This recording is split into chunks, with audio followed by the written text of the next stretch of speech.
Welcome to Huddle Up with Matias Bueno. Today, we have a very special guest all the way from the East Coast, very famous around those parts, from Fredericton, New Brunswick, and the co-host of the Wally and Methought show. It's Brent Wallace. Brent, thanks for joining me today. I'm really glad to talk some puck with you and chop it up. Yeah, my pleasure. Looking forward to it. The NHL season this year has been a little bit wild in a few different aspects around certain divisions. I know the Maple Leafs are always the Maple Leafs, and the Canadians have fallen from grace after an amazing Cinderella run. But I really need to know what your opinion is on the general outlook of the success of Canadian teams. I know that's maybe not necessarily slapped on a one particular season, but this has been something that's been roaming around in my mind for the last few weeks. Wondering, when will we see a Canadian team actually win the Stanley Cup again? Because when you look at how close Montreal got to winning last year, and then it all fell apart, and now they're in the basement with the likes of the Arizona Coyotes and the Buffalo Sabres. Is there really a great opportunity for a Canadian team to win? Do you foresee in the next few years? I know that the Edmonton Oilers and the Calgary Flames started hot, they cooled down, they're heating back up again. But it seems like a story all too familiar where our hearts are won over by one team across the country that just isn't able to get the job done. Do you have an opinion on thinking one team may actually break the spell soon, or it's going to be a long time before we see it again? Toronto is obviously the front runner to do that. I mean, they've got some pretty good pieces in place. Are they built for the playoffs? I'm not sure. Are they deep enough? I'm not sure. I'm not a huge fan of their blue line. I still think it needs work, but that's probably the first one. And Calgary, the way they're playing of late, they have a bona fide star goaltender. They play well up front. They're mean. They're physical. That's the kind of style you play in the playoffs and win with. I like Calgary a lot more lately. There's always something about Toronto, and we all talk about them not getting out of the first round in like 17 years. There's just something about them that I'm not sold on. Calgary would have the best chance for me. And Edmonton, I think, is just a smokescreen. They see two really good players up front, obviously, and McDavid and Draisaitl. I don't like the pieces they've got assembled in that roster. And the Calgary Flames are a team that have been built more for the playoffs than the others you mentioned, the Maple Leafs. The vibes that it gives me is until you can prove that you've won a playoff series, I'm going to expect the same results out of you, which may seem unfair. And Maple Leafs fans may argue, well, the regular season still has merit. And yes, I'm still warranted to get excited. But I mean, like that old saying goes, it doesn't matter how you start the race, it matters how you finish. So if the Leafs lose in some disastrous fashion, as a fan, I'm sure that it would eventually wear you down, or I'm sure that you probably have friends who, growing up in the East Coast, you don't have one specific team that you have to necessarily cheer for. You got some options. So I'm sure you grew up with friends that are still suffering Maple Leafs fans to this day. I am one of my very good friends. And so we used to bet every game. I'm not a Sens fan by any stretch. I hated the Leafs so much that we just bet $20 every regular season game. I wasn't stupid enough to bet in the playoffs because Ottawa always got their clock cleaned by the Leafs. So he basically gave me a whole lot of money every year for about 10, 15 years because the Leafs just couldn't win in the regular season. But the Leafs, I understand the draw to them. First of all, a third of the country basically lives in Southern Ontario, and all the money is there with all the businesses and corporations. That's why everybody sees the Leafs, because they draw the most. I get it. Fine. I don't think I have to like them. And I certainly, I understand the love affair for them because there's so many Leaf fans. I just don't think they've done a very good job putting a team together. So yeah, they've done some great regular season things, but winning in the regular season proves nothing. Ottawa used to dominate the regular season in the early 2000s. They got them nowhere. They've had one Stanley Cup final appearance in their entire franchise history. So I understand that Toronto doesn't, like, all the players in the team now weren't on the team 17 years ago and weren't on the team 10 years ago, all that stuff. But recent history, they're still not playing very well as a playoff team. They just don't have that element they need to win in the postseason. And I don't know if they're ever going to find it, the way that they're trying to always jam all-star forwards in that lineup that just don't necessarily pan out to be playoff contending, winning hockey players. Yeah, that's an interesting point. And it's been a point of contention, actually, I found amongst some friends and fans, people saying, well, oh, Mitch Marner and these people, they disappear in the playoffs. But you look at it from the business side, it's like, okay, well, I think 31 other NHL teams would love to have these players. It's just, it just seems like a catch-22 situation. Yeah, you have these guys that they do great for 82 games and all of a sudden they drop off, but at the most inconvenient time for the team. And then they blow a lead to a Habs team that ends up having the most magical run without the cherry on top. And it makes people start to wonder, it's like, well, was Montreal actually a really good team, or was it just they were opportunistic when facing, the blindsided Toronto Maple Leafs, and then just carried that momentum through the rest of the playoffs Look, from an amazing. The Montreal Canadiens were never a great hockey team last year. No one looked at the Habs and went, my God, this is a Stanley Cup contending hockey team. What they did was get hot, and they had a really good defense and a goaltender. As long as you can stop people coming into your zone and stop giving up goals, you stand a chance to win 1-0, 2-1, those low scoring games. The Leafs, on the other hand, are completely opposite. I feel like they need to have 4 goals a game to make sure that they try and win. Yes, I understand that Jack Campbell has played really well. And I understand that Freddie Anderson was really good last year, but it doesn't matter if you're constantly being shelled by pucks. They're eventually going to get by you. So Montreal had the team built for the postseason where they could fight and claw their way into those low scoring games. I don't see the same for the Leafs. I see it in a Calgary makeup though. Growing up in the East Coast, then, who were you actually a fan of when it comes to Canadian teams? So I was a New York Islander fan for a really long time. Fredericton used to have the Fredericton Express, which was the farm team for Vancouver and the Quebec Nordiques. I never really got behind either one of those teams. And then they eventually left and the Fredericton Canadians came in. So Montreal's farm team. And it was just around the time in 93 when they started winning, and obviously the Stanley Cup. And that was, I got on board with them at that point. But the Islanders were always the team I grew up mostly cheering for. I named all my stuffed animals after the New York Islanders. Do you find that fandom carried differently once you started to work in the world of sports, or is it still something you hold a little close to you to this day? No, I could care less who wins. So, and even so people always get this, if you cover one team, you must be a fan of that team. I'll put it to you this way. As a broadcaster doing the broadcast side of the game, so the live game, you want your team to do well, because when you're doing the interviews and you're talking about the team, you want it to be successful because you want people to watch. If you are a TSN Sports Center reporter, you want that team to be awful, because the worse it is, the more news it makes, the more it gets on TV, so the busier you are. So over the last few years, I was totally busy because Ottawa was a dumpster fire, and it continues to be. While it's getting better, it's still a struggle. So there's always 2 sides to play that. So it's tough to wear 2 different hats sometimes. In the morning, you'd be like, why is your team so awful? In the afternoon, be like, hey, they're 3-0-1 in their last 4. This is great. So that's, I could care less who wins the Stanley Cup year after year. People always like, I cheer for people.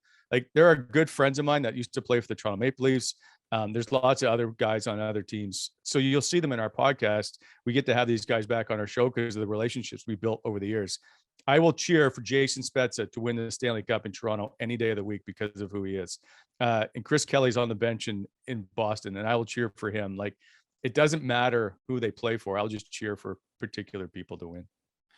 So then, when being a father, do you find that if there's no influence of a certain fandom, that your kids as hockey fans will just be like the Wild Wild West and choose whoever, or like, how does that happen?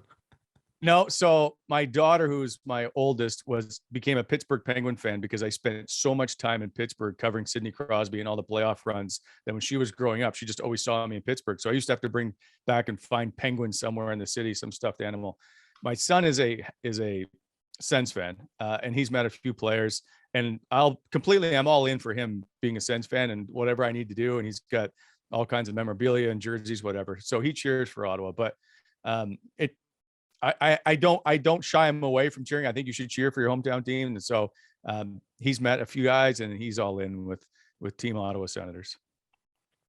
Well, it's always good to have those teams you cheer for as a kid. And if you ever end up working in a job like yours and you don't really have the strong feeling of a fandom anymore, it's not necessarily a bad thing. As you mentioned, I think that the great point behind what you're saying is the relationships you have last more than, not to quote Seinfeld, but the fictitious loving of like laundry. I love this team why? Because they're from my area, or I chose X arbitrary reason. But when there's people behind wins, I think it makes championships and successes a lot more meaningful.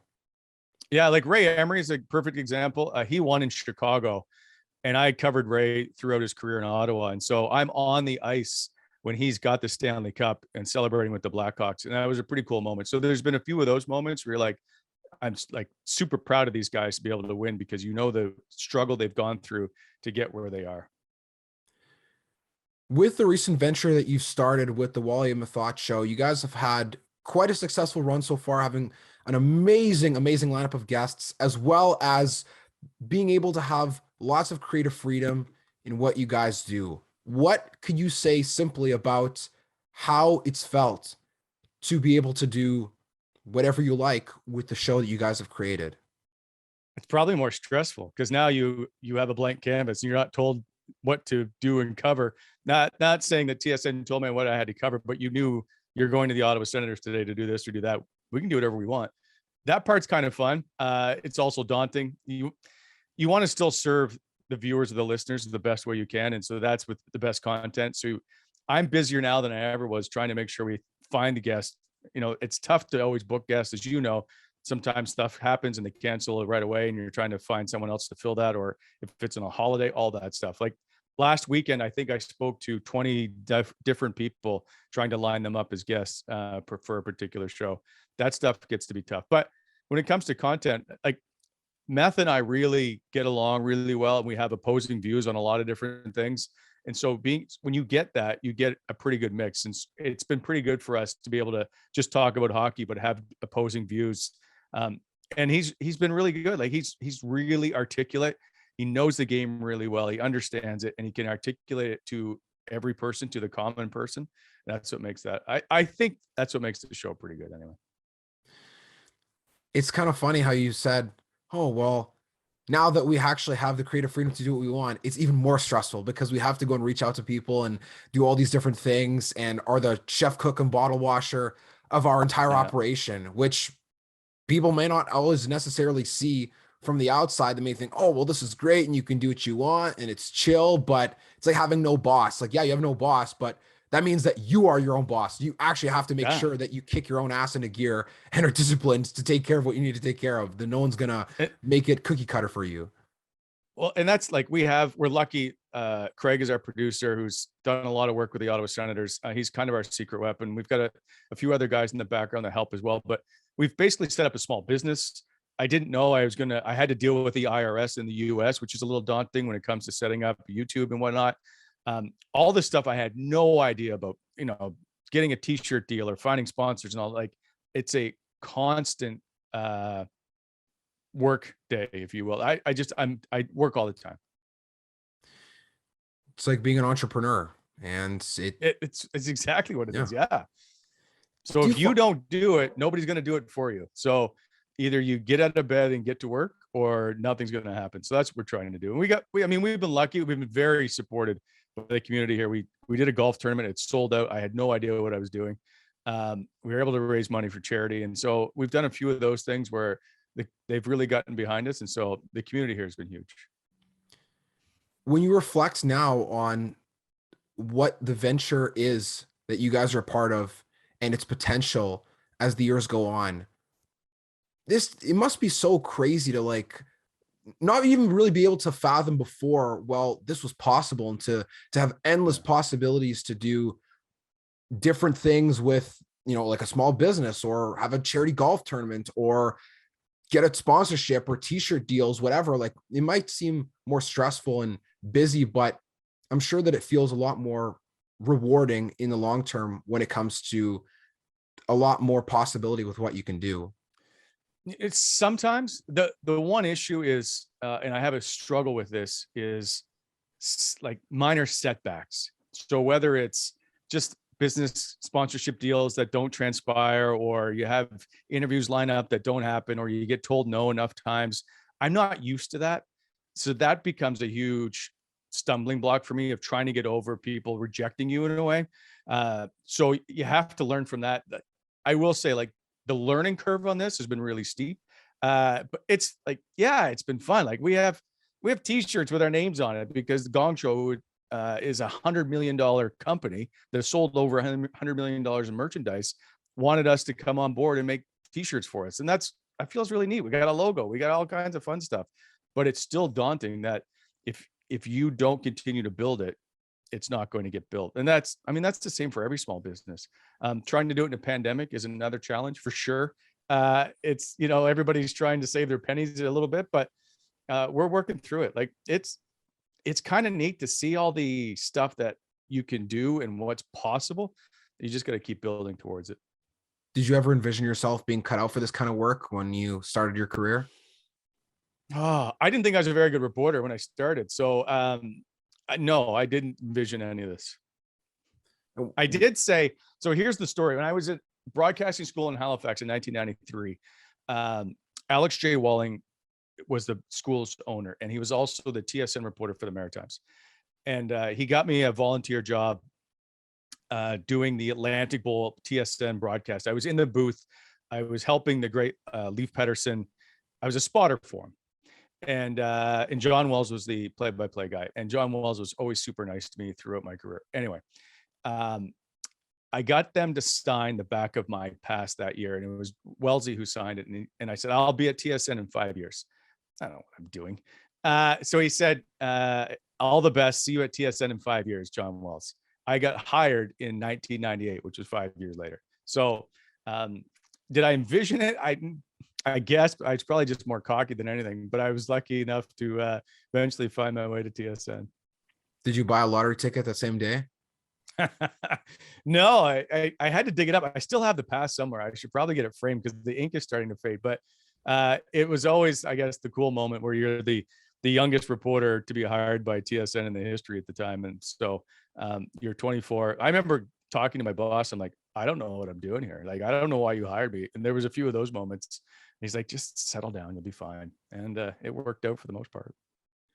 Do you think that was a little bit of imposter syndrome or was it just unawareness? No, like a total imposter. Like, yeah, I remember my first, so TSN, I had worked in Montreal the year before at Global. And then, it's August 1998 and TSN's like, you're going to go do your first story, but you're covering the Alouettes and the Stampeders CFL game in Montreal. I'm like, all right, cool. I'll just go back to where I was. I remember doing my first story and I never had any conversations with any producers. Like, this is how we put our stories together. None of that stuff. And it ended up being that I spent like 3.5 hours writing this story with, I think it was 3 different producers by the time it got done. And it was like 4 minutes long. Well, normal stories are 2 minutes long and they're like 2 VOs and a couple of clips. This was like 7 VOs and what I was like, I don't know what I'm doing here. Eventually it got cut down and was fine, but I was like, what? Like, that was the thing. Like, what am I gotten into? I don't know what I'm doing. So sometimes you just got to roll with it and learn a little bit. It gets daunting every once in a while.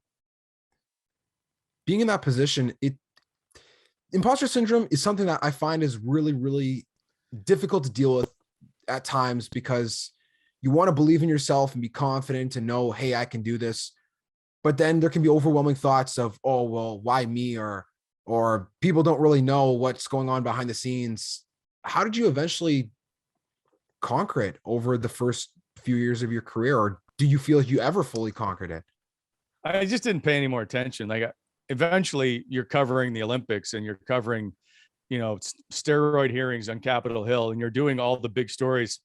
At some point you just got to go, yeah, I'm qualified to do the job. So that's all it came down to. It's like, they're not going to send you if they don't believe you can do the job. Because at TSN and I'll say Sportsnet's the same. You don't have a bunch of people traveling with you. You have a camera guy and yourself, and you're going everywhere around the world to cover these stories. It's not like you can depend on anybody else. If you can't get it done, they'll find somebody who can.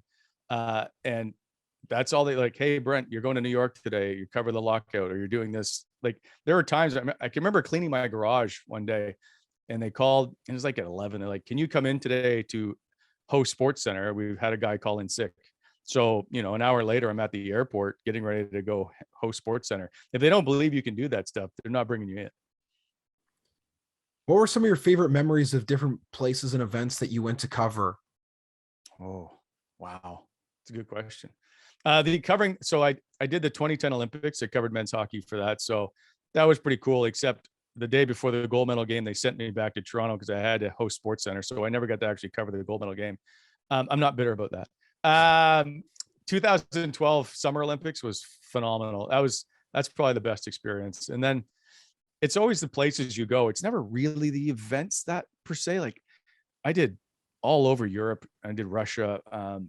I did Belarus. Like there was a lot of cool places you just get to go to that I'll never book a trip to Belarus, but being in Minsk for like 3 weeks was a pretty cool experience. So World Juniors in Ufa, Russia was an experience for sure.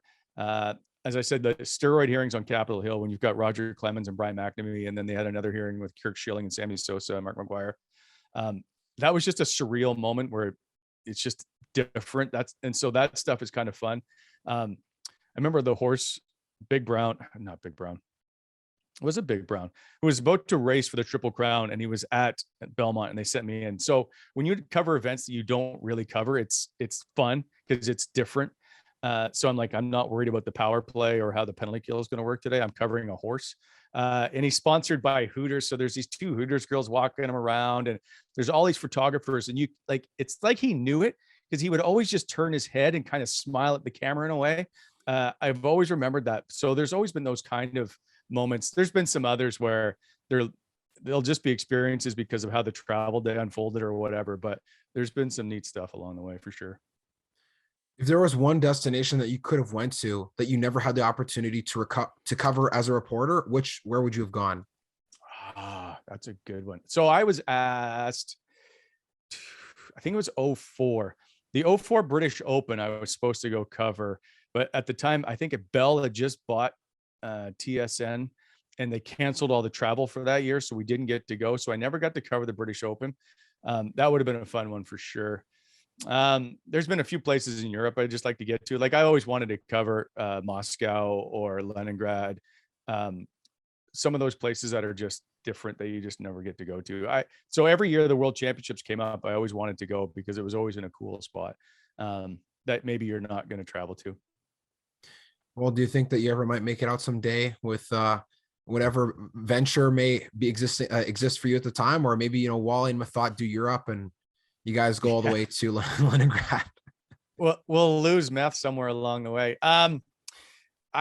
It's a good question. I haven't traveled, so there were times I think I spent 180 days on the road. I think was the most I've done in a year.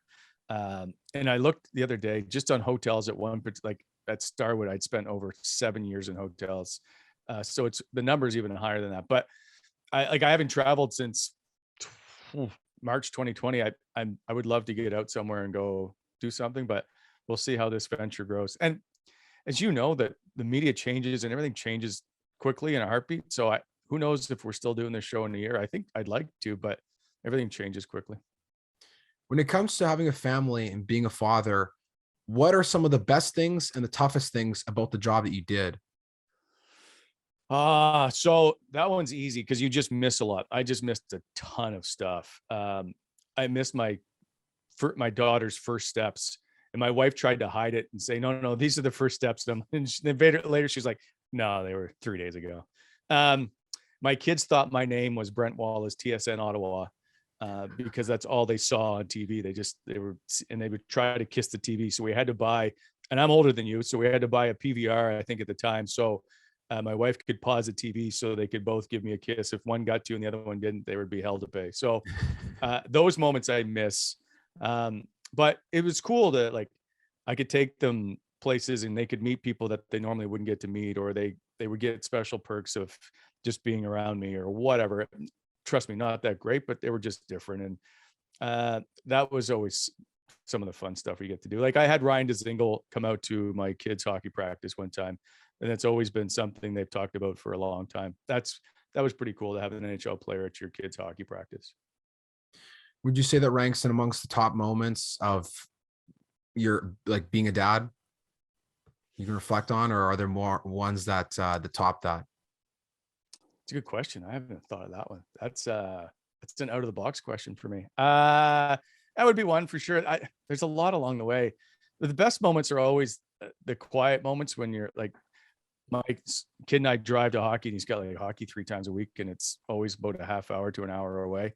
Those drives in the car are always probably the best times when you just get to have chats. And now that he's older and you can have conversations about world issues or whatever, it makes the conversations a lot more entertaining. I don't know if this is too out of the box for you, but I need to ask, what has been so far your most proud moment as a father? Yeah, that is out of the box. Um,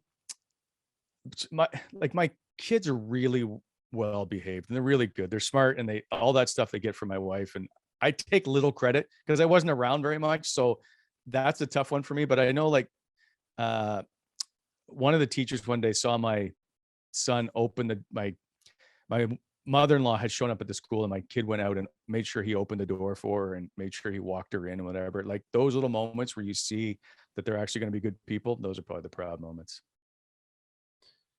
Have you ever got to enjoy any great games or, I mean, I'm sure maybe just hockey games or games that they're involved with? It's very few because I was at so many. So I just went to a game here the other day. It was the first time I've gone to a Sens game, not as a member of TSN or anything. And I think that was like the third or fourth NHL game I've seen not working as just a fan. So there hasn't been a lot. Like I got to see Doc Halliday pitch, Doc Halliday. Yeah. Roy Halladay pitch in Boston one time. But there's not been a lot but you get to see them differently. Like, I've done some NFL, I've done the NFC playoffs. Like Tim Tebow was against Tom Brady. That was just an interesting one. And then World Cups or World Championships. And I've done a few outdoor games. Like the very first outdoor game with Sidney Crosby, the Winter Classic in Buffalo. Like that was a pretty cool experience. So you're there as a reporter, but you still you get to watch it and see it unfold. You just don't see it with the lens of a fan, more of a reporter where you're just trying to make sure you don't miss what's going on. Who was your favorite athlete when you were a kid? Mike Bossy, probably. Yeah, for the New York Islanders. I was a huge fan of his. Also, when I became a goalie, Billy Smith, I had a black Coho goalie stick, just like Billy Smith's. That was pretty cool for me. But probably those two, if I think about it. I always find it an interesting question to ask people because sometimes people don't really reflect on it that much, or when they think back to who they loved this in their childhood compared to now, like it's vastly different. And I think that the root of people's love for sport in childhood can have a really profound impact on how you view the game when you're older. I mean, jobs can always change that, but yeah. At least when it comes to events like the Stanley Cup Finals or the World Cup in soccer, those are the ones that I find always stick out the most. You can remember what I mean. Oh, I don't know if you would have watched. Or I guess would you have been an Islanders fan because of watching them win 4 in a row, or would that have been before your time? No, that's because basically they were always on TV. So when you grow up with 3 channels and there's only hockey night in Canada on Saturday nights, it's either Montreal, Toronto, I guess Boston, but the Islanders would always be on because of the playoffs. And so that's eventually how that happened. Okay. So then you didn't get to watch the Islanders win the finals? Yeah. So I was born in 73 and they started winning in 80. So it was right in the wheelhouse of me being young. Yeah. Well, that's fair. And then Montreal Canadiens won again right before you shipped off to broadcasting school and then didn't have to worry about being a hardcore fan of any team. So perfect timing. It was surreal, I will say, to walk into the Montreal dressing room that first time, just because you're 22, 23 years old and you're just like, I'm now inside the Montreal Canadiens dressing room where, you've grown up obviously watching and all that stuff. So that was one of those surreal moments. I want to ask about the transition that you had between working at CSN and now doing the Wally and Method show, because that's something that is it's difficult, or a difficult reality of the industry when people have been doing great work for a long time and they don't get to ride off into the sunset or transition, I guess, smoothly from the outside. There's always things that happen behind the scenes, but what was the day like when you heard the news and how did you deal with it initially within the first few weeks? So Tuesday they laid off a bunch of people on February the 2nd, but I knew that our C-level employees was the next day on. So Tuesday at 3, I did a hit with Rod Smith here at my house about the Sens on something. And it was about 7:00 at night, and I was preparing for the next Sens game, and I was just on my laptop, and I got an email conference call, and I looked, and I'm like, I'm the only one on it, and it's like business development tomorrow at 10:15 a.m. And knowing what I knew it was coming, I was like, I can see what this is. So my wife had just come in the house with my kids. I think they were out grocery shopping or something. I didn't obviously want to make a big deal, so I just sent my wife a text. I'm like, I think I'm getting fired tomorrow. And so we exchanged texts in a way just so that I just didn't want to alarm the kids. And then 10:15 the next day, they basically told me, you're done. It was a very short conversation. And then if you've ever, I think it's Up in the Air is the movie, and it's where George Clooney goes around, I think, and he lets people go as an HR person, whatever. And there's a scene where they start telling you, this is so-and-so from HR, here's your package, here's we've set up, you can do these services, and here's who's going to help you transition. You're just like, it's a blur. Like, I know I'm supposed to be watching it on they're like, if you can open your computer to the email, and I'm like, I just don't want any part of you right now. But anyway, they said you got 15 minutes and then we're going to wipe your phone. So I lost all my contacts because I just couldn't, at that moment, I just couldn't function. I knew it was coming and I still couldn't function. So because it was COVID, my kids were home from school. So I didn't want them to find out on social media. So I went in and told them. And then my daughter was worried that we might lose our house. And so you've got to go through all those emotions. And you're trying to be, hey, it's okay. We'll be fine. And then there's about 4 straight days of my phone blowing up and people calling. And there was lots of people, and I had to respond to a bunch with, I don't know who this is because I lost all my contacts. So I just had phone numbers. I'm like, I'm sorry. Who are you? Basically. Anyway, I got through the 4 days, which seemed to be really tough. Probably the first week, a lot of tears shed, just you're in shock. And then you're scrambling to figure out what you're going to do. And I think it was around the 4th day, my wife said, why don't you call Meth and talk to him and see if you guys can do a podcast together. And that's what I did. And then we started working at it from there. Was Meth one of your closest friends at the time? No, like we'd known each other. I mean, when he played for the Sens, we had talked, and we had done some world championships together. And when he was still playing for the Sens up until 2017, he was asked by TSN to come on board and work the playoffs and be part of the broadcast team, but he didn't want to do it until he was done playing. And so like I'd known him a little bit more than I've known other guys outside of hockey. Just the media and a player, just they don't work well as friends.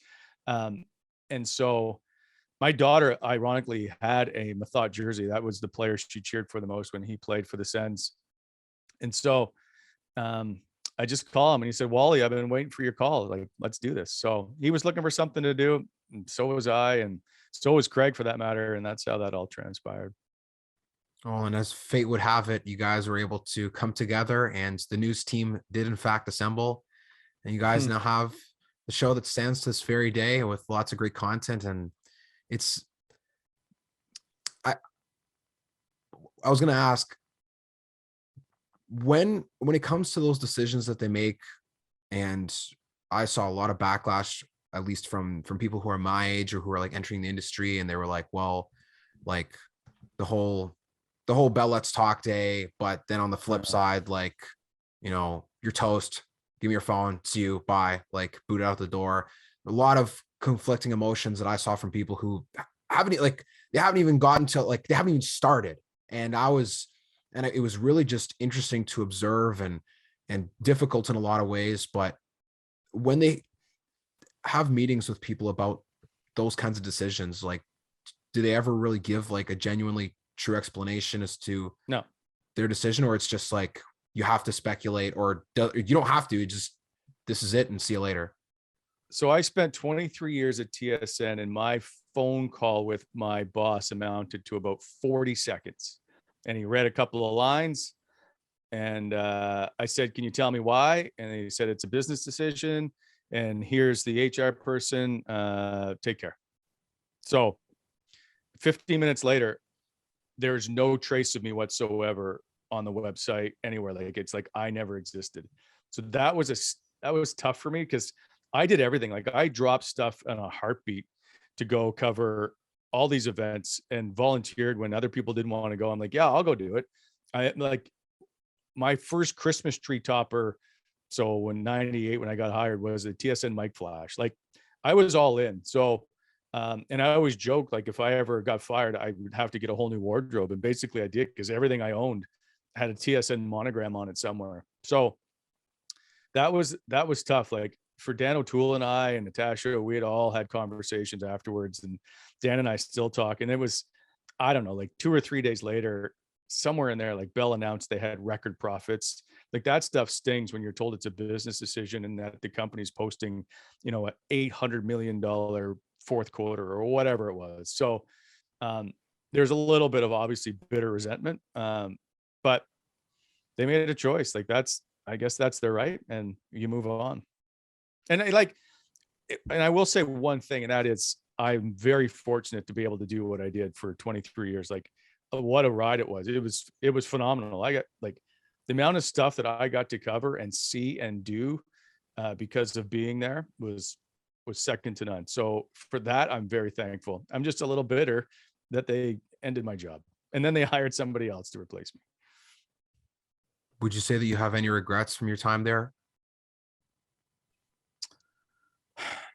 It's a good question. Not really. I don't really have like regrets is tough. Like either you have the experience and you learn from it or you don't, right? And I don't really have any regrets. Like I could say, well, I wish I'd spent more time with my family, but I loved traveling. I loved being on the road. I was more comfortable sleeping in a hotel bed than in my own bed at one point. And so I don't really have any regrets. Like I got to do some pretty cool stuff that not many people get to do. And I got to do it basically for free or get paid to do it. Well, I mean, it's that this realm of the industry is I'll it's something that's going to be beaten to death that people continue to talk about in conversations, but I feel like there's a bit of analogy between professional sports and working in the sports industry, even if you're not an athlete. The only difference maybe being that your potential for a career lasts way longer because it doesn't depend on your physical abilities. But when it comes to especially sport like football, it always seems like, as soon as organizations can go cheaper and younger, that's the way they're going to go on, unfortunately for Sure. the person in that position. But I will say in sport, if you are still at the top of your game, they're not going to replace you for the most part. So that's the one problem I had, is that they didn't replace me because I wasn't very good at what I did. And that bugs me. So had I been really terrible, at least I don't think I was bad. So maybe I was, just didn't realize it. But I was the Eastern reporter for the National Hockey League for TSN. Like I was the only reporter that was an anchor. Like I did lots of stuff. So I don't think it was my work. So that's the only thing that bothers me, is you didn't do this based on my work. do you ever think you would take a job in the industry for another company again, or you'd rather? Yeah. You would? Yeah. It's just you're a middle-aged guy right now. That's not the demographic that they're trying to hire for. So I understand. And so that becomes the tough part. But there's obviously a huge shift in the way people are consuming media and how they're doing it online. And so I think that we're about to see perhaps a shift in how that all plays out. So maybe we're on the right side of this. We might be ahead of the curve. At least I keep trying to tell myself that. But we'll see where it lands. I think we'll be all right. I think this is where eventually you'll see probably the media landscape get to. But there's those companies have lots of money to keep afloat doing traditional broadcasting. And by the shift, you'd be referring to people creating content and doing things on their own. Yeah. Like you can see people like the Ray and Drake show, their podcast is phenomenal. They put it on the TSN website. It's also aired on the radio here on the weekends. Like they're taking that content and putting it back on either a traditional market or in a radio standard broadcast market. Like the stuff that's being created online is just another avenue. And there's a need for more content. People are consuming more content. They're just finding different ways to do it. I can point to all kinds of numbers that say it's the first time ever that people have watched more online than they have traditionally. So you're seeing a shift, and the broadcasters are slow to react to it right now. That's the one thing they're just behind, trying to figure out how to monetize the online part of it. And with looking at the demographic that is, or I guess the younger demographic are very involved with like TikTok and Instagram, and still Twitter, still popular to some degree, and creating YouTube channels. And I think it's fun to dabble in those ventures and to figure out how to use it. And at the same time, when that becomes the quote unquote traditional standard, then eventually something else will probably come along to replace it. And I think that's part of what makes it fun, but also scary at the same time, knowing that the landscape will continue to change and you just have to learn to adapt with it. Yeah, but the one standard and all that will be everybody's going to have a phone that they can watch or listen on. Everybody's going to have a computer for the most part. People are cutting cable left and right, as a, if you will. Like, I don't have the numbers to, but I do know that it's obviously drastically reducing. So that'll be the difference. That's where the line is, that people can just take your phone and look up anything they want and watch the content they want to watch. So if you want to watch an Ottawa Senator broadcast or a podcast, you're going to tune into us. If you want an Edmonton Oilers one, you're going to go somewhere else. That's what it becomes. So you get to pick and choose the content you want to listen to. Well, Brent, we are getting towards the end of our time on today's episode. So I want to ask you a few more wrap-up questions, have a little bit more fun before we part for today. All right, hit me. Who are the 3 funniest people you got to work with at TSN? Oh, Jay Onright. This is a great question. This isn't going to be very rapid fire because I need to think about this. Dan O'Toole, he and I anchored one show together. I thought it was pretty entertaining. Good question. Mike Johnson's pretty funny. If you were to live in another city in Canada, money's not an issue, doesn't matter, you can just plop your family and everything works out fine, where would you go? Vancouver. I did actually, that would be the place I'd want to live in, but I asked at one point to go to Calgary and cover Calgary Flames and switch bureaus. Jermaine Franklin wasn't there at the time. And so I thought of doing Calgary would be fun, but it would definitely probably be Vancouver to live in though. What's your favorite 3 movies of all time? Because favorite could be difficult. Oh, Top Gun will be there. Everybody picks The Shawshank Redemption, but it's a really good movie. Elf. Really? I have to. My wife loves Christmas movies. Every year she records them all on the Hallmark Channel. I will give in if we can watch Elf, because to me it's the funniest Christmas movie. That's a fair trade-off. I like Will Ferrell. He's done some pretty good stuff. I think it gets tiring after a bit, but I like Anchorman and Elf and Talladega Nights. There's some pretty good movies. That is true. Will Ferrell has definitely created a lot of classics, and the ones you listed are absolutely hilarious, especially Anchorman. That's a cult classic for sure, and I think will be for a long time. And I mean, making reference to the News Team Assemble, seeing the very first clip you guys posted on Instagram, the edit of you with Wally, I think is just, or with Method, is just, I thought it was just super funny. Like the pop culture references. That's what Greg does. Yeah. The pop culture references combined with your content is, to me, that's my favorite to consume for sure. Yeah. That's the stuff that's entertaining. We're trying to get into building more of that. We're trying to figure, even still, we're almost a year in, trying to get our feet on the ground to figure out what works, how to do it, how to best manage the time. So as you know, like, it's not, you just don't sit down and record and that's it, you're done. So we're trying to figure out new stuff, new ways to do it, and come up with some different ideas. What's your favorite holiday? Sheesh. I don't know, Christmas, I guess. Free agent day. That used to, like, I'm in, the nation's capital. I've never been on Parliament Hill. And now with Canada Day, I can go down now, but it used to be like we worked every Canada Day covering in the free agent frenzy. So I'll say maybe I get to experience Canada Day for one. So free agent day. I used to always get a new tie for trade deadline day. That was always my thing for trade deadline day. So I know the finance minister always gets new shoes for a budget day, and I always got a new tie for trade deadline day. What's the most memorable trade deadline day in your career so far? That's a good question. There's been a couple. One was in Carolina and getting ready to do our hit, and my phone got shut off.